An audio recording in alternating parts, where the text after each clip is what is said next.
어제 해수부는 그동안 의혹으로만 제기됐던 해수부의 세월호 특조위 활동 방해가 사실이었음을 확인했습니다.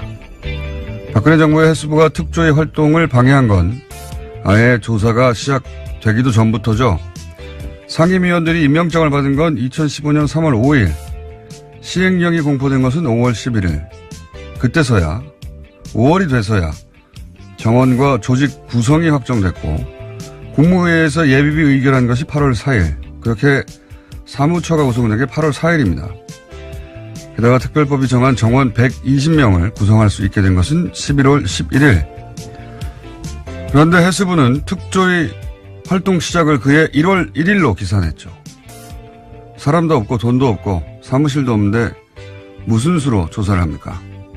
해수부 기산대로면 정원이 갖춰지고 한 달 20일 일하면 그해 12월로 조사위가 끝나는 겁니다. 이건 해도 너무한 말도 안 되는 해수부의 억지인데 조선일보는 세월호 2주년 사슬로 세월호 특조위는 주목할 만한 조사 결과를 하나도 내놓지 못하고 비용만 썼고 광화문 유가족들은 천막에서 단식하고 고함만 외쳐댔기 때문에 세월호 문제가 해결이 안 된다면서 말도 안 되는 억지를 부린 정부가 아니라 유가족과 특조위를 질타하고 광화문 유가족 천막부터 걷어내라고 썼었죠. 조선일보가 보수 이념 지지하는 것은 불만이 없습니다. 하세요. 하는데 세월호 참사 해결을 위해 유가족과 특조위를 공격하는 게 이게 이념과 대체 무슨 상관인가요? 그냥 박근혜 정권 하수인 그거 한 거 아닙니까? 김어준 생각이었습니다.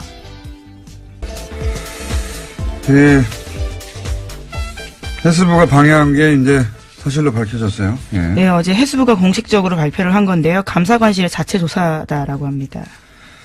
이 사안은 저희가 잠시 후에 당시 특조위 관계자 연결해서 자세한 내용 들어볼 텐데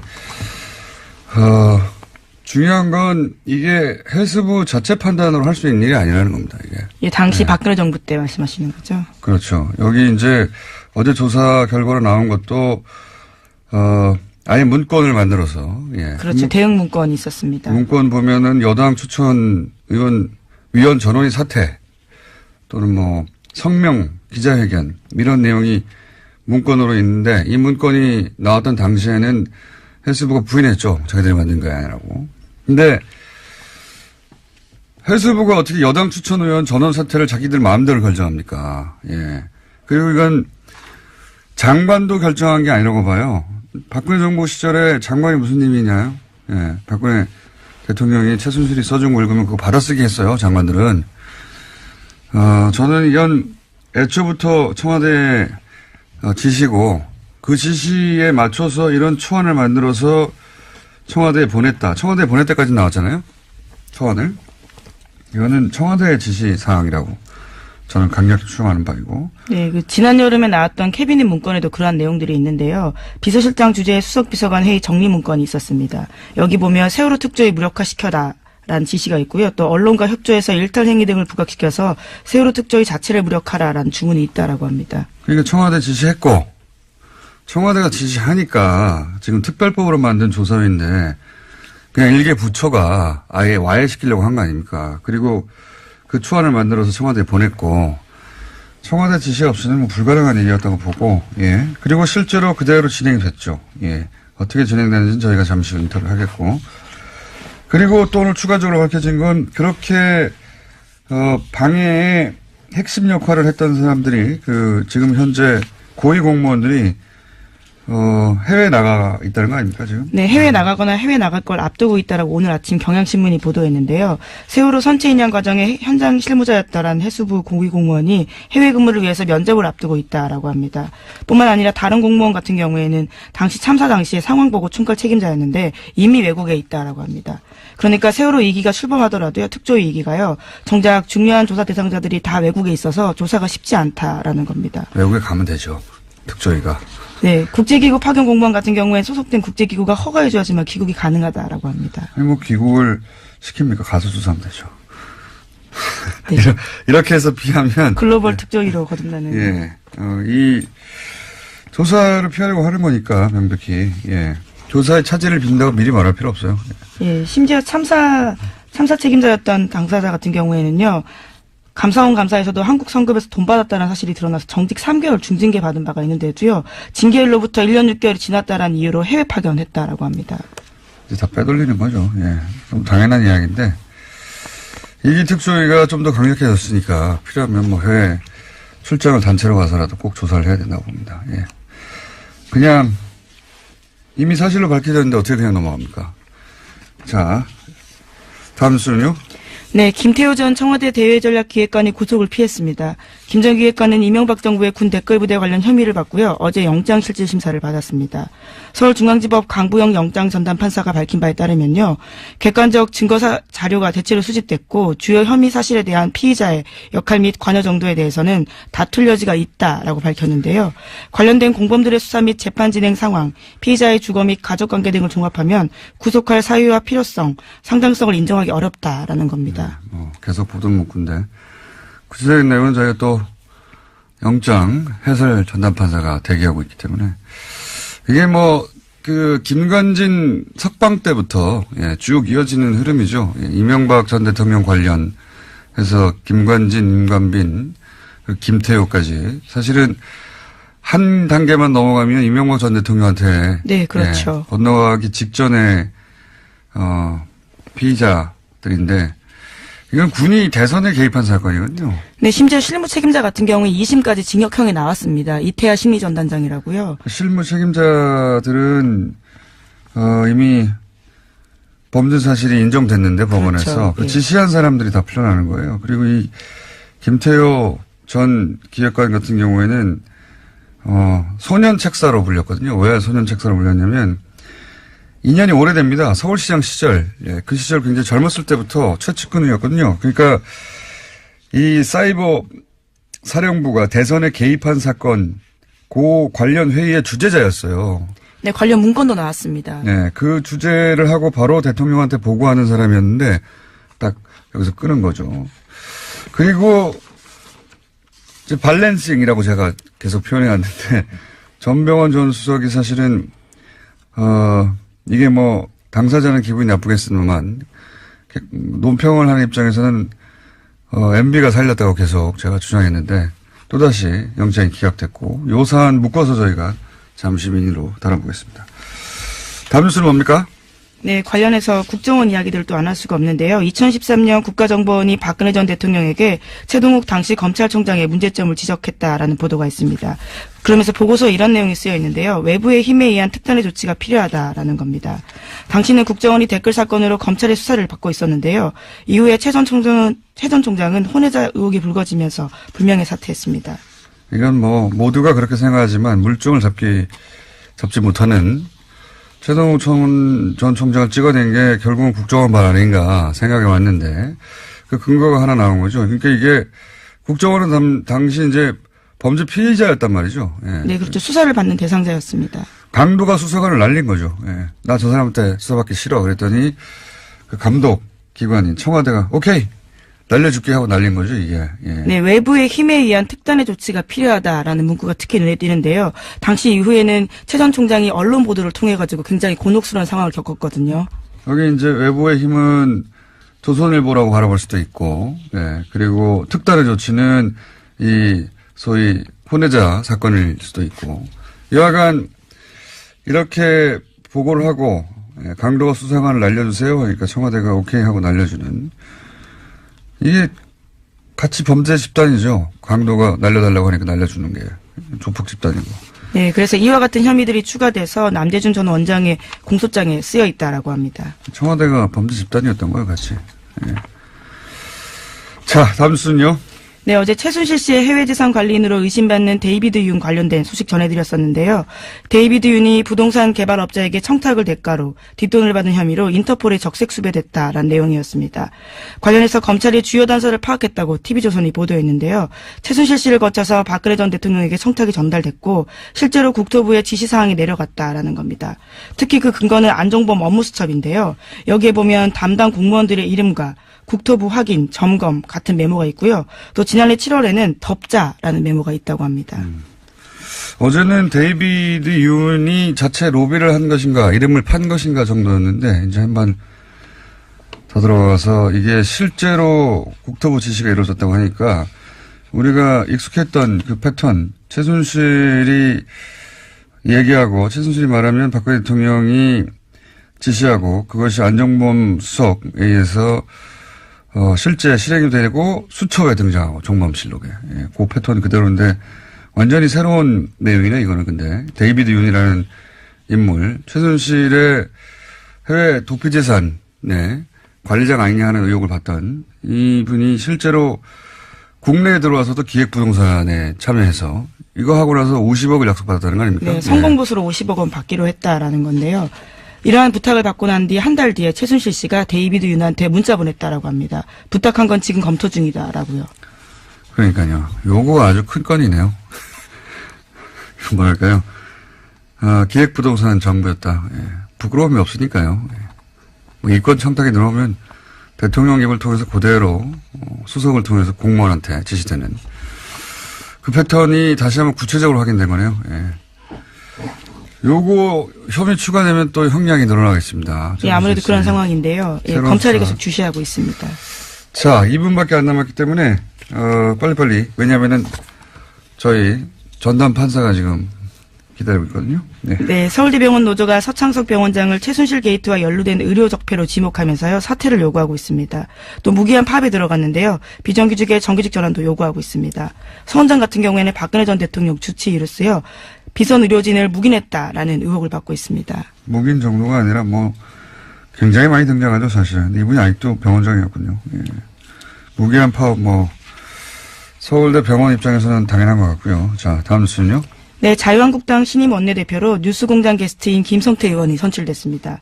김성태 신임 원내대표는 표결에 참여한 자유한국당 의원 가운데 과반 이상의 표를 얻어서 55표인데요. 이번에 신임 원내대표가 됐습니다. 한 표 차이로 과반을 통과했어요. 아주 아슬아슬하게. 저희 구정 코너인 내부자들 어떻게 될까요? 예. 내일 결정되나요? 저도 모르겠습니다. 오늘 통화해 보려고요. 자, 다음은요. 네, 자유한국당은 어제 검찰이 최경환 의원을 상대로 체포동의 요구서가 접수되자 표결에 참여하지 않겠다라는 방침을 정했습니다. 장제원 수석 대변인이 밝힌 바인데요. 자유한국당 의원들은 체포동의안 투표에 참여하지 않는 것이 정당하다면서 그런 선례를 만들었으면 좋겠다는 차원에서 안 한다라고 밝혔습니다. 친박이 아니라 친홍이었으면 지금 전면 투쟁 나섰겠죠. 예. 지난 며칠 전에 저희가 예상한 바입니다. 예. 가라 이거죠.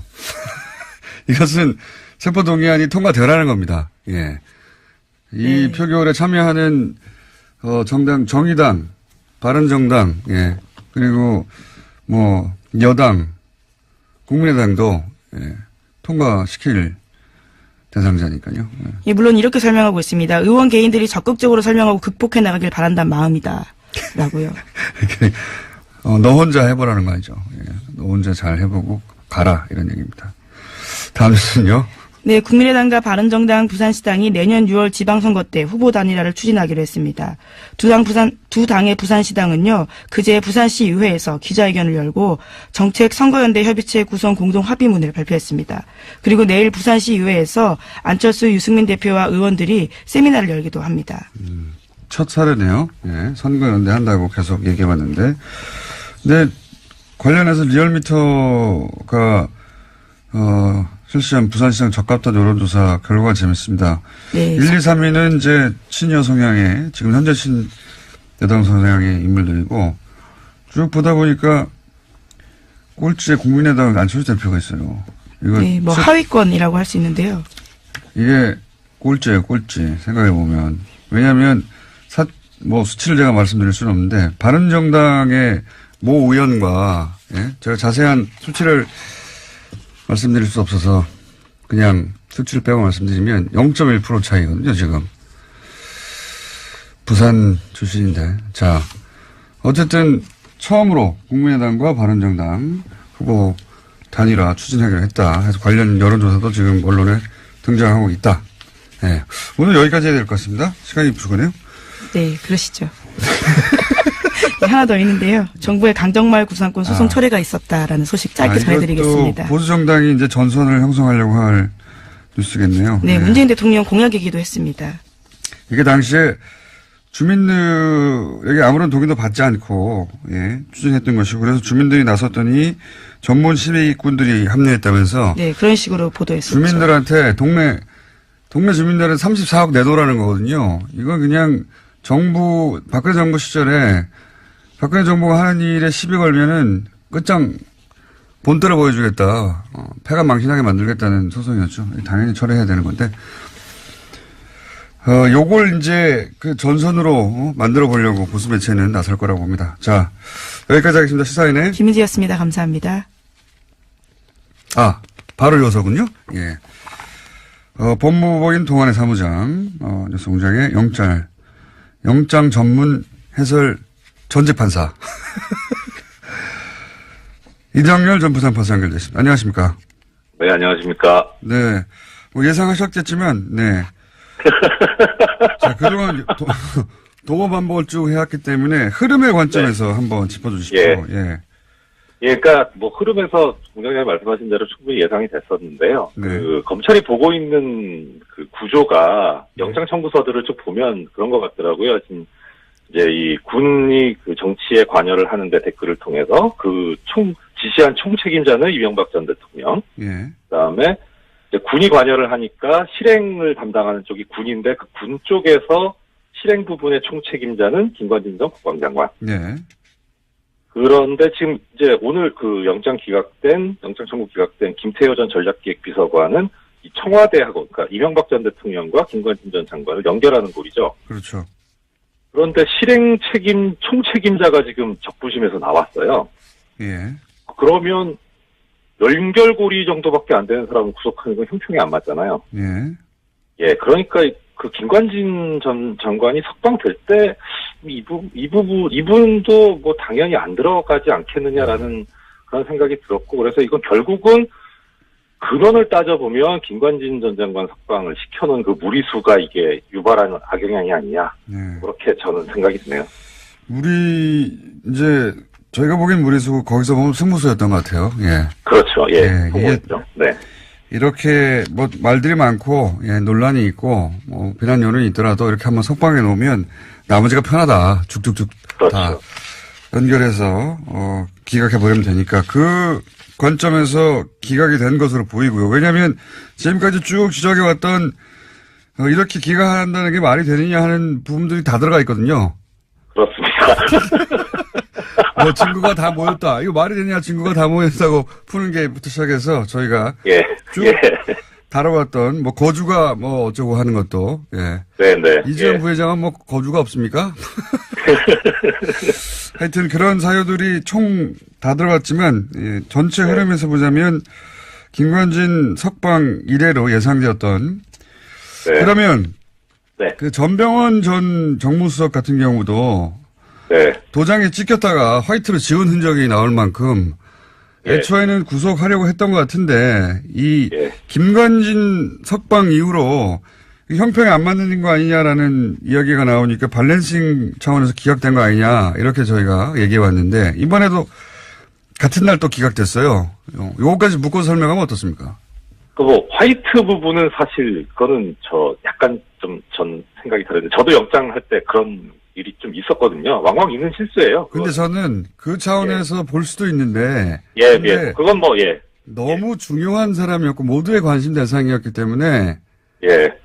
그분이 누군지 몰라서 실수했다는 건 좀 말이 안 된다고 보는데. 예. 그러니까 사실 이게 우리 일반인들이 보기에는 그런 인사가 인물이고 중요 사건인 건 맞는데 예. 판사 입장에서 보면은 모든 사건이 다 중요하거든요. 그러니까 그거는 뭐 사실 논점이 아니까 거기서 나중에 뭐 기회 있으면 따로 말씀드리고 하고. 그건 뭐 그 판사 예. 당사자밖에 모르겠죠 진실은. 예. 예. 일단 전병헌 선수 같은 경우에 이분이 구속이 되는 게 맞냐 틀리냐는 저는 잘 모르겠어요. 이거 뭐 네. 한번 잘 모르겠는데. 그 영장 흐름의 기각 관점에서. 예, 영장 기각 사유가 되게 딱 보니까 이게 지금 김관진 전 장관 석방 때문에 문제가 생겼구나 싶은 게 예. 기각 사유를 보면은 아까 공장장님 말씀하신 대로 모든 사유가 총 집대성돼 있습니다. 여기에 보면. 여기도 마찬가지군요. 예. 예, 그러니까 오히려 김태효 전 비서관보다 더 자세해요. 더 자세한데 그러다 보니까 앞뒤가 안 맞는 부분들이 생겨버렸어요. 한두 가지만 짚어주십시오. 예, 무슨 말씀이냐면은 여기 지금 전병헌 전 수석 기각서에 보면은 가장 중요하게 얘기하고 있는 게 이제 뇌물 부분이 범행이 의심이 되는데 이제 이미 드러난 보좌관 행위에 대한 피의자의 인식 정도나 범행 관여 등 뭐 이렇게 죄책에 대해서 다툴 여지가 있어 보인다. 이게 가장 큰 부분이거든요. 예. 근데 범행이 의심된다 하면은 이게 영장 발부 사유에서 범죄 사실이 그럼 소명이 됐느냐 안 됐느냐 이런 게 가장 큰 부분인데 의심이 되면 이건 소명이 됐다는 얘기거든요. 예, 그 형사소법 조문에도 그렇게 나와 있어요. 증명까지는 필요 없고 그냥 상당한 의심이 들면 된다라는 정도를 요구하고 있거든요. 법에서. 그러니까 이거는 됐다는 거죠, 이 부분은. 근데 뒤에 보면 다툴 여지가 있다 이렇게 돼 있는데 그 다툴 여지가 어느 부분이냐. 이게 뭐 알리바이 같은 그 피의자 쪽에서 증명해야 되는 부분이 아니라 인식 정도 이렇게 나와 있는데 인식 정도 이거는 고의에 관한 문제라 범죄가 성립되냐 안 되냐의 문제거든요. 그러니까 범죄 성립 부분에서 다툴 여지가 있다 이렇게 돼버리는 거하고 앞에 그 뇌물 부분이 뭐 의심이 된다 이건 앞뒤가 안 맞는 얘기인 거예요. 이것도 역시 김관진 석방으로부터 비롯된 그 기준들이 마구 흔들리면서 엉망진창이 돼서 그래서 그걸 끌어다 쓰려다 보니까 김관진 전 장관 석방 때 보면은 그 사유가 또 그때는 그렇게 돼 있었습니다. 뭐 위법한 지시라든가 이런 그 공모 여부에 대한 관여 정도 어쩌 이런 식으로 돼 있어가지고 그 부분을 옮겨다 쓰다 보니 이게 지금 같이 가려고 하다가 앞뒤가 안 맞게 꼬여버린 그런 게 여실히 드러나 버렸어요. 그렇군요. 예. 자, 저희가 거의 비슷한 얘기를 몇 달째 하고 있습니다. 몇 달째 하고 있는데. 자꾸 나오는 거 안 좋은 거 아닙니까? 저 청취자님도 뵈서 좋긴 한데. 이게 그러니까 이제 그 이전에는 그 우병우 관련해서 기각들이 많았고, 그렇죠? 네. 이번에는 이제 김관진 전 국방장관을 무리하게 석방시키면서 그 꼬여버린 어떤 영장 발부의 기준들 때문에, 예. 네. 영장 발부나 기각 사유를 쓸 때마다 특히 이 관련자들은, 네. 이렇게, 우리 해설 판사님의 눈에 띄어서, 예. 매번 깨지고 있습니다. 예, 김관진 전 장관 그 석방 결정이 지금 상황에서는 거의 바이블이 돼 있는 거 아닌가 싶어요. 알겠습니다. 오늘 여기까지 하겠습니다.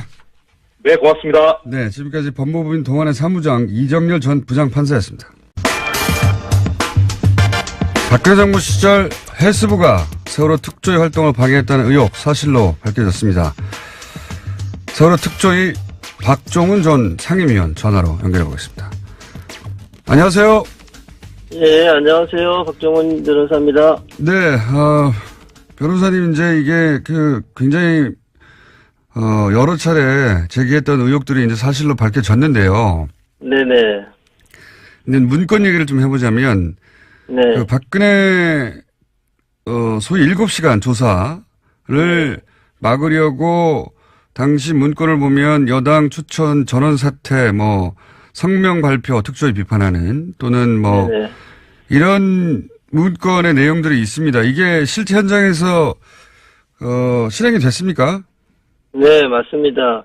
그러니까 그 문건에 대해서 그 당시에는 해수부가 이제 부인하려고 했지만, 네. 그 문건에 나와 있는 내용대로 실행하려고 했다. 물론 이제 그 당시에 여당 추천 상임위원은 결국 사퇴를 안 했지만, 네. 나머지 사람들은 거기에 나와 있는 대로 다 실행을 했던 거죠.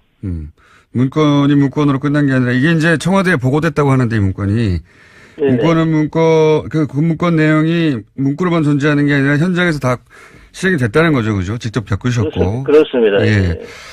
그리고 이제 문건에는 나오지 않지만 실제로 이런 문건 등장 이후에 세월호 7시간을 규명하라는 시도를 하자 당시 이석태 위원장에게 아예 구체적으로 압박이 들어갔다고 여러 차례 보도가 됐는데 어떤 압박이 있었습니까? 그러니까 이제 아마 이 위원장님께 이제 이렇게 됐던 것 같아요. 11월 경에 11월 전원위원회 때 이제 그게 상정될 게 됐는데 그 전부터 네. 그게 신청 사건으로 접수되었다는 거를 알게 된 것 같아요. 네. 누군가가 그걸 알게 됐고 그거를 여자 요건 측에 알렸고 요건 측에서 그때부터 준비를 한 것 같아요. 이거 막아야 된다. 그래서 이제 소위원회에 올라올 때부터 이제 쟁론이 됐는데 위원장님께도 이제 뭐 직간접적으로 이거는 좀 빼달라, 하지 말아달라라는 그런 것이 있었던 거로 이제 그렇게 알고 있고요. 어디로부터 그런 압박이 들어왔나요? 사실은 이제 제가 직접 위원장님께 시시콜콜이 다 듣지는 못했어요. 네. 그렇지만 이제 제가 예견을 하기로는 그 당시에 이제 주로 나서가지고 이 일을 수행했던 거가 해수부 쪽이었기 때문에 네. 그쪽에서 연락이 온 거로 그렇게 예상이 됩니다. 그렇다면 뭐 그 당시 해수부 장관이나 해수부 고위 공무원들로부터 뭐 그런 압박을 받으셨을 것 같은데 혹시 뭐 국정원으로부터 직접 전화 받았다 이런 얘기는 못 들어보셨습니까? 그 이야기는 제가 직접 듣지는 못했습니다. 그렇군요. 여간 당시 이제 위원장에게는 전화를 해서 그런 식의 압박이 있었다는 걸로 알고 계시고, 그리고, 문건에, 해수부 문건에 나온 대로, 사퇴를 하거나 또는 뭐, 해수부와 여당 추천 의원 면담, 이런 이야기도 있는데 이건 뭡니까? 문구에는 그렇게 나와 있는데. 네, 그러니까 제가 알기로는 여당 추천 위원들과 여권 측의 만남이 따로 있었던 것 같아요. 따로. 아하. 예, 제가 이제 언젠가 같이 이렇게 어디를 갔다 오는데 전화 통화하는 거를 옆에서 듣게 됐는데, 네. 여당 추천 위원들과 요건이라고 할 때는 이제 뭐 그 정치권 플러스 이제 공무원들 아니겠습니까? 네네. 따로 이제 대책회의들을 이따금 했던 거로 제가 알고 있고요. 그 가운데에서 특히 이 사건은 이제 신청 사건이 접수된 이후에 그것들을 이제 누군가가 요건에 알리게 되고 그러면서 이제 대책회의가 이루어지고 그것이 소위원회에서 그거를 통과시키지 않으려고 하는 쟁론들이 있었던 거로 그렇게 그러니까 특조위하고는 별도로 여당 추천위원들이 해수부하고 별도 대책회의를 했다는 이야기군요. 말하자면. 그게 충분히 이제 예측 가능한 게 제가 이제 옆에서 전화 통화를 들었을 때도 예. 물론 이제 그 전화하신 분은 그런 거를 생각을 못했을지 모르지만 이제 제가 조언을 하기로는 따로 이제 여당이 추천했던 위원들끼리 따로 만나가지고 무슨 이야기를 하는 거로 그렇게 들었습니다. 그 7시간 의혹이 이제 진상규명 소위 안건으로 올리자 여당 추천위원들이 실제로 중도 퇴장을 하긴 했죠. 그 당시에는 이제 아마 그 여당 추천위원들이 그 내용을 듣고 네. 제목 자체를 보다는 이게 청와대의 대응에 관한 거거든요. 예. 참사 당일에 청와대 대응에 관한 거였는데 그거에 대해서 이제 그 신청하신 분이 상당히 길게 이게 신청서가 돼 있어요. 어떤 네. 내용들이 이제 보도됐었고 했었는데 그게 맞냐부터 시작해서 쭉 돼 있었는데 그거에 대해서 이른바 대통령에 대한 청와대에 대한 조사는 좀 아예 빼려고 그렇게 생각을 했던 것 같아요.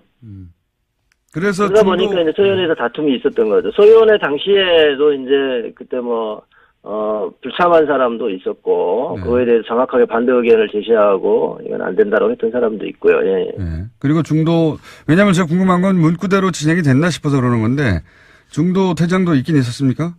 그 문구대로 진행됐다고 하는 거는, 네. 저는 이제 소위원회에, 이제 제가 이제 안전사회 소위원장이기 때문에, 진상규명 소위원회에는 참석할 수 없었는데, 전원위원회 때, 전원위원회 때 이제 제가 직접 이제 옆에서 목격을 했는데, 적극적으로 이제 반대 의사를 표명하고, 제가 보기에는 좀 이치에 맞지 않는 근거를 대면서, 헌법 위반이라고 시작해서 대면서, 반대 의사를 표명하고, 저희가 이제 표결에 들어갔을 때, 그거 다 우르르, 나가가지고, 그날 이제 기억하기로는 이제 국회까지 가서, 네.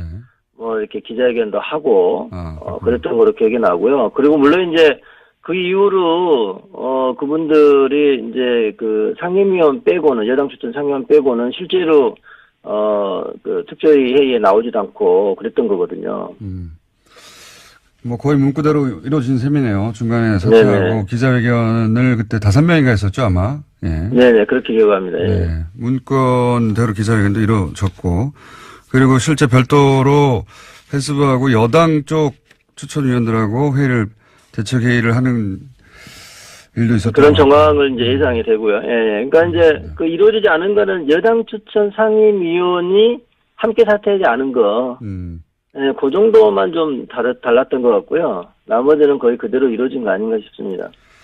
알겠습니다. 그리고 한 가지만 더 짚자면 사실 해수부가 지금 이제 7시간 의혹 관련해서 그 시점부터 이렇게 그 대규모 집단 행동, 여당 추천위원들 방해, 뭐 중도 퇴장이라든가 기자회견이라든가 이런 일들이 있었는데 그 사실상 이 특조위가 사무실을 구하고 꾸려진 건 8월 아닙니까? 그죠?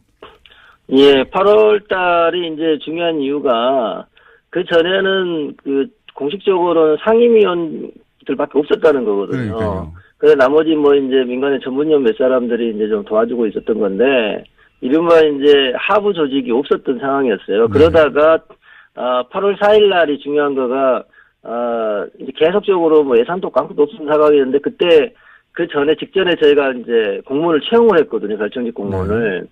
채용하는 상황이 되니까 공무원들한테 월급은 줘야 되잖아요. 그러니까요. 예, 그러니까 이제 그 당시에 국무회의에서 예산을 통과시킨 거거든요. 저희가 네. 신청했던 것을 대폭 감액해가지고 그때가 8월 4일이기 때문에 저희 생각에는 이제 공무원도 이제 채용해서 7월 말부터 출근하기 시작을 했고 물론 실제 조사를 해야 되는데. 네, 그래서 이제 조사하려고 하는 바로 그 상황이었기 때문에 공무원이라도 일부 채용이 되고 그리고 예산이 국회를 통과했던 날인 8월 4일로부터 이제는 인정물적 자원이 조금은 구비된 거 아니냐. 예. 그래서 그때부터 특조위가 출범한 거로 봐야 된다. 저희 주장은 그랬고 그것이 실제로 행정법원에서 인정된 거죠. 판례상. 뭐 당연히 뭐 돈도 있고 사무실이 있어야 조사를 할 수 있는데 이게 네. 특별조사위원회 아니니까 그러니까요. 그냥 뭐 심의하는 사람들이 아니거든요. 상임위원들이 앉아가지고 조사를 해야 되기 때문에 당연히 저희는 그 이후에 출범한 거로 그렇게 볼 수밖에 없습니다. 그리고 실제 120명을 이제 정원으로 하고 있는데 그게 또 다 꾸려진 건 11월 거의 중순 다 돼서라고 알고 있는데 120명이요. 다 네. 꾸려진 적이 없어요. 특조위 아, 예? 마칠 때까지. 그렇습니까? 그게 왜 그러냐면 이제 파견 공무원도 제대로 정해진 대로 오지를 않았고 저게 이제 특별조사위원회가 상황이 상당히 안 좋았지 않습니까? 그 네. 당시 여당 쪽에서 여권 쪽에서 계속 반대를 했기 때문에 그러니 이제 이 기간이 얼마가 될지 알 수가 없는 거예요. 네. 그러니까 좀 그 유능한 인재를 뽑으려고 해도 그분들이 뭐 예컨대 안정적으로 한 3년간은 내가 그 일을 할 수 있다 이러면 이제 올 수도 있는데 이게 몇 달 후에 끝나버릴지도 모르는 상황이 자꾸 반복이 그렇죠. 되니까 네. 전체를 다 원래 정해진 인원으로 뽑힌 적이 없고 제 기억으로는 100명 이상 같이 근무한 적이 없었던 것 같아요. 정원이 찾던 적도 없다. 네. 그러면 이제 사무실을 구하고 드디어 월급을 줄 수 있게 된 8월부터 따진다 하더라도 만약에 해수부 그 기산한 대로 1월 1일부터 시작이라면 4개월 활동하고 끝나는 거 아닙니까? 해수부 말대로 하면. 네, 그렇죠. 물론 이제 이제 1년 플러스 6개월을 조사할 수 있다고 하는 네. 그거는 이미 저희가 전원위원회에서 의결을 했기 때문에 그래 갈 수는 있었지만 문제는 이게 고의로 생각하면 정부 여당에서는 8개월 동안 일을 못하게 만든 다음에 그렇죠. 8개월을 이미 그냥 조사 못하게 만든 다음에 기간은 기간대로 1월 1일부터 계산해버리는 거죠.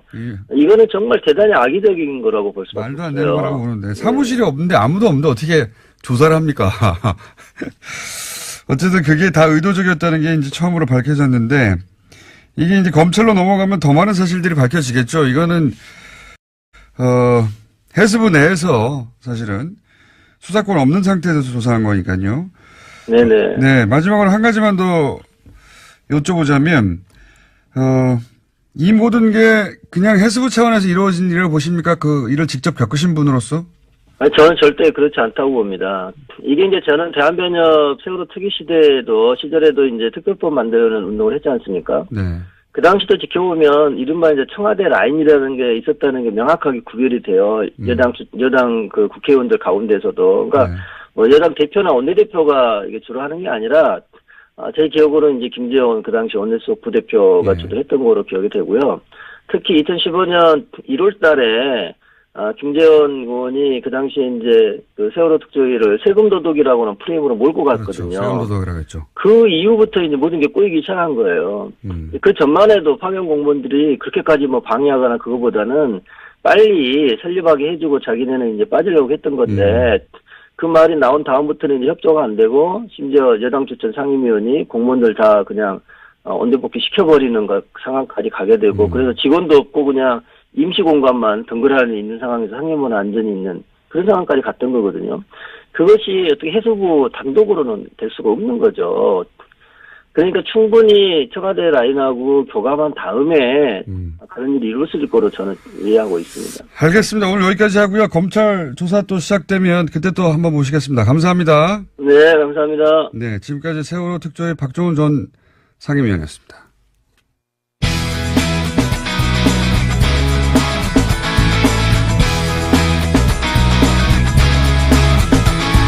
자, 최근 들어서 최장 시간을 확보한 양지열 변호사.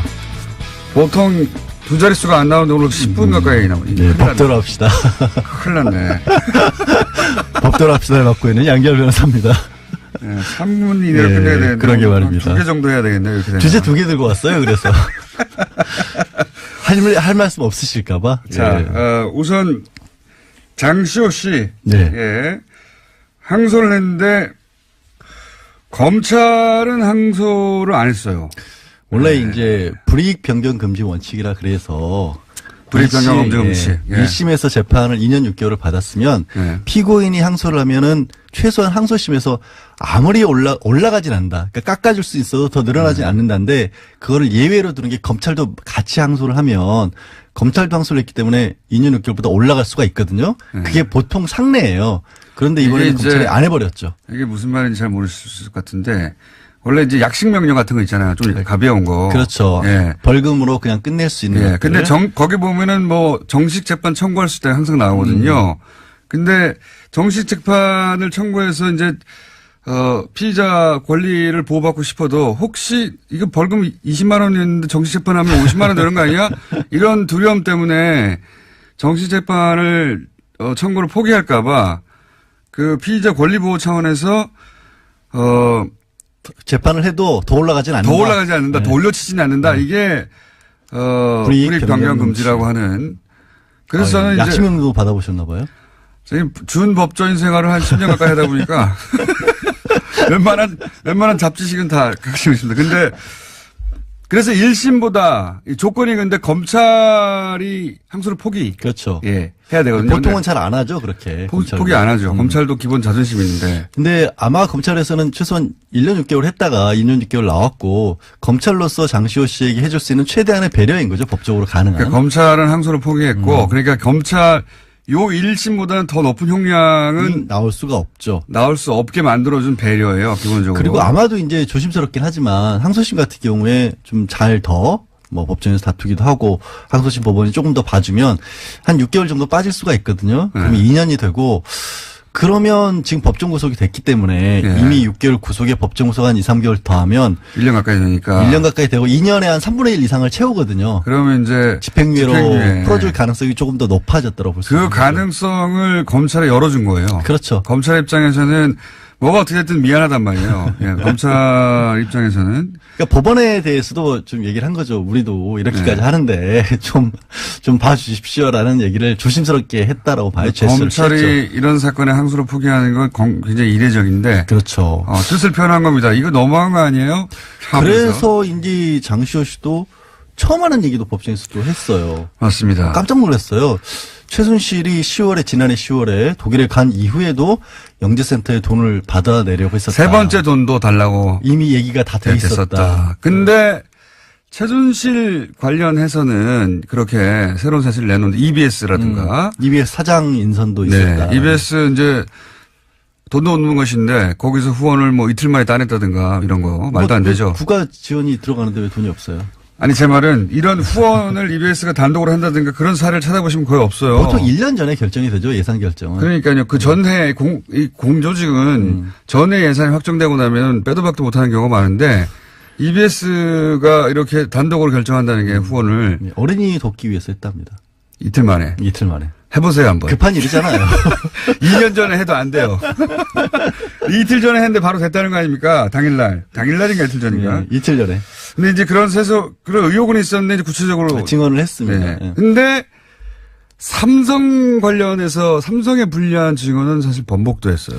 예상치 못하게. 그거를 완전히 번복됐다고 해야 될지. 약해졌어요. 좀 약해지긴 했어요. 그 이유는 저도 좀 약간 저는 의심스럽고. 정유라 씨 강도 사건이 심리적 영향을 미쳤다고 봅니다. 원래 이제 정유라 씨 강도 사건 때문에 혹은 자신의 재판이 끝난 다음에 미뤄서 이제 증인 출석을 한 번 더 미뤘다가 나온 거 아니에요? 네. 뭐 그런 무섭죠? 어떤 영향도 있었을 수도 있겠죠. 같은 사건이 연루됐는데 집에 들어와가지고 칼로 찔렀어요. 그것이 누군가 사주했든 아니든 간에 무섭죠. 근데 이제 법정 구속돼 있으니까 좀 덜 무섭지 않았을까요? 근데 아니, 왜 줄였는지는 모르겠는데 또 더 신기한 거는 사실 내용이 크게 바뀌진 않았어요. 약간 발을 뺐고 자세한 내막은 잘 모르겠다는 정도였는데 상당히 많은 언론에서 그거를 주로 이제 큰 타이틀로 뽑더라고요. 삼성에 대해서는 말을 번복했다.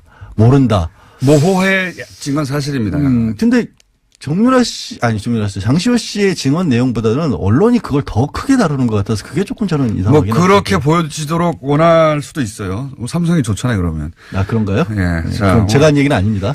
장시호 씨 같은 경우에 항소를 포기했다는 게 특이한 포인트이기 때문에 한번 짚어봤고요. 네. 검찰이 포기했다는 거. 근데 그게 이제 그 효과는 이렇게 되면 집행유예로 나올 가능성이 보장되는 건 아니면 높아진다. 조금 더 높아졌고 새로운 증언도 했으니까. 검찰이 미안했다. 예. 예. 그리고 법원에 항의하는 것과 마찬가지다. 그런 의미도 좀 있고요. 그걸 예리하게 짚어줘야 되는데 짚어주지 않기 때문에 저희가 또 짚어줬고요. 짚어드렸잖아요, 여태까지. 전 무한검증할 때까지 그러면. 비트코인 하나 하기로 내가 시간 3분밖에 안 남았네. 벌써 3분이면 우리 충분하잖아요, 원래. 그렇죠. 두 개도 할 수 있어요. 비트코인이 법적인 관점에서. 법적인 관점에서 이게 문제가 비트코인이라고 하는 게 원래 이제 실물의 화폐를 대체하는 거니까 네. 사실은 화폐나 금이 아닌 거잖아요. 네. 그러니까 정보만 가지고 사람들이 경제활동할 수 있게끔 도와주는 대체제인데 네. 그러다 보니까 이상하게 우리나라에서 너무 많이 몰린 거예요. 이게 전 세계에서 거의 비트코인 20% 가까이 된다고 하는데 그러니까 GDP는 1.9%거든요. 그러니까 GDP 대비 혹은 뭐 경제 수준 대비 전 세계에서 가장 1위예요, 1위. 예, 가장 그 거래량이 많고 그만큼 투기가 됐다는 얘기죠. 그래서 뭐 그라운드 제로다. 정말 네. 만약에 핵폭발이 일어난다면 한국에서 일어날 수밖에 없다라는 분석까지 나오고 있는 비트코인 상황인데 관련해서 문제는 정부가 지금 이게 그래서 규제를 강력하게 하겠다는 거 처음에는 아닙니까? 금융위원회에서 했었어요. 예. 이거를. 그래서 금융위에서 한다는 얘기는 뭐냐면 어찌됐든 새로운 금융상품 내지는 예. 경제와 관련된 활동을 핀테크라고 하죠. 봐서 핀테크. 이걸 지원하는 거 모르는 용어나 답을 안 하는 거 보니까 핀테크. 파이낸스와 테크놀로지, 금융과 기술이 합쳐진 거죠. 새로운 거. 저기 IT는 제가 종사 일을 했었던 사람입니다. 휴대폰 결제 뭐 테헤란로에서 제가 신용카드 벤처 창업하려고 했던 사람이에요. 핀테크 못했잖아요. 핀테크. 그러니까 아니, 금융의 관점에서 접근하다가 접근을 하다가 예. 이게 투기가 너무 많이 일어나고 실제로 1,000억 원대 이미 다단계 사기까지도 적발이 됐거든요. 예. 그래서 이거를 주로 법무부 이관상으로 옮겨버렸어요. 그 법무부에서는 아무래도 이런 부분을 규제의 일변도로 갈 가능성이 높거든요.